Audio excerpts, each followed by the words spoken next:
Mga bro, mainit-init pa ang balita mula Korea.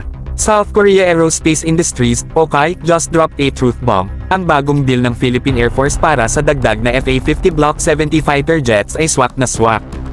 Bakit kamo? Kasi mga bro, double purpose yan, pang training na, panglaban pa.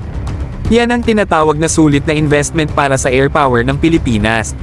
Itong FA-50 Block 70 variant, upgraded na ito to the bones, may mas advanced radar, AVANX, at pwedeng mag-load ng mas modernong missiles. Ibig sabihin, pangbubugan na sa high-threat environments, pero pwede ring gamitin to train our next generation of elite pilots. Pero hindi dyan nagtatapos ang kwento, mga bro. Ayon sa KAI, tinuturing nila ang Pilipinas bilang isang strategic partner. Hindi lang basta-basta customer, kundi kakampi na pwedeng umangat kasabay nila sa larangan ng defense tech. Kaya nga malaki ang posibilidad na susunod na itulak ng Korea ay ang bigatin nilang fighter program, ang KF-21 Boramae. Mga bro, kung papasok sa eksena ang KF-21 Boramae, ibang level na to, 4.5 generation stealth-capable multirole fighter, designed to compete with the big boys like F-35 pero mas affordable. Kaya kung iisipin mo, ang FA-50 deal ay hindi lang simpleng pagbili, parang opening move sa isang mas malaking game plan.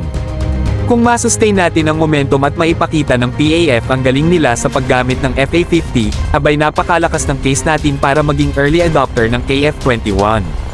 So mga bro, habang umaarangkada ang modernization ng ating Philippine Air Force, tandaan natin, hindi lang ito tungkol sa jets, kundi sa ating kakayahang ipagtanggol ang kalayaan ng bayan mula sa ere.